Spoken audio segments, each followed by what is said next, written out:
Some of the display screen hazards is that it's too high or too low. And this causes us to work with our head and neck and shoulders and even our back in a potentially awkward posture. If it's too high, we'll be leaning back. If it's too low, we'll be leaning forward. When the monitor is too high, you have to work in a way that your head is tilted up on its axis. And that's naturally going to be out of alignment and cause some MSD types of symptoms.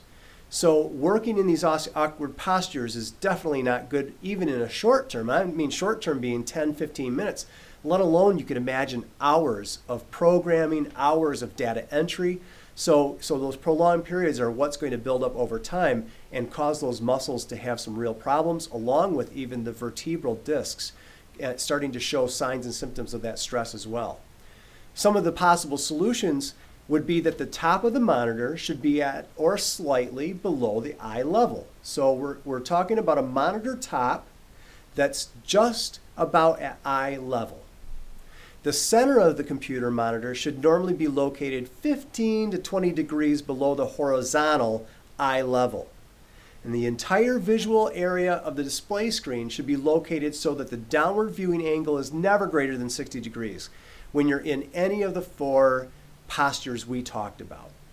Now, in a reclining posture, the straightforward line of sight will not be parallel with the floor, which may increase the downward viewing angle. So again, this type of viewing is going to make your head have to be in a different position that's not neutral or in line, and this is called postural strain.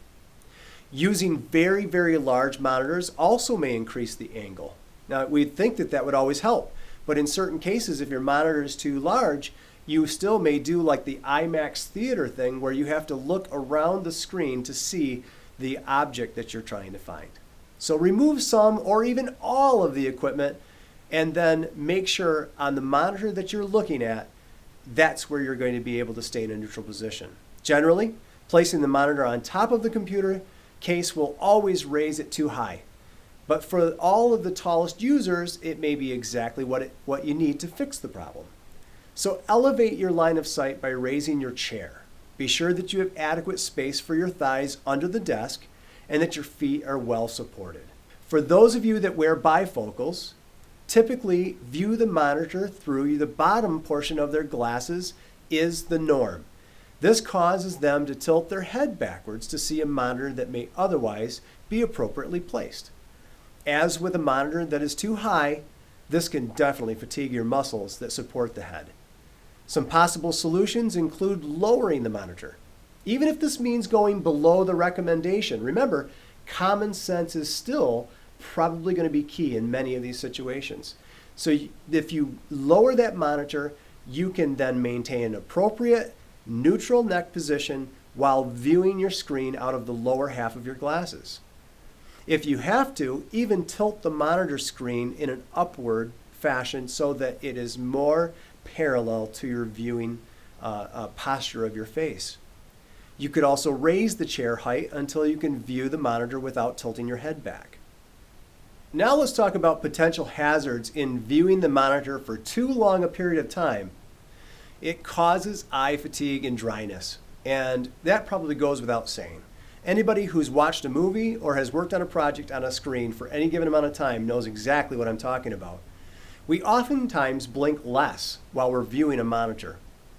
Some of the possible solutions are to rest your eyes periodically by focusing on objects that are farther away. For example, a clock on a wall that's at least 20 feet away, you're going to stop and look away and blink at regular intervals to moisten the eyes for about 20 seconds.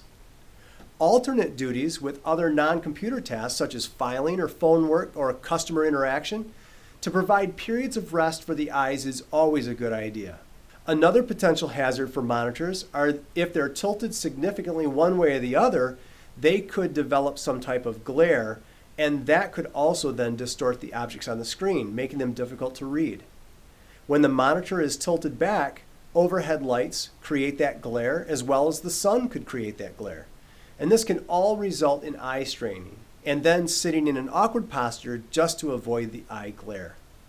Some possible solutions is to simply tilt the monitor so that it's perpendicular to your line of sight. And usually by tilting the screen no more than 10 to 20 degrees, it'll repair this problem. This is the most easily done fix that I know of, and usually it's perfect because the monitor itself has its own riser or swivel, and so just moving it around a little bit will take care of that problem.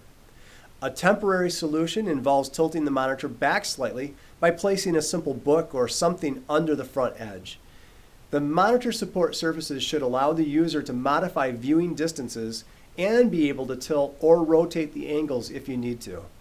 So, when it comes to monitors, you can prevent a lot of negative effects like excessive fatigue, the eye strain, and the neck and back pain just by following these simple solutions.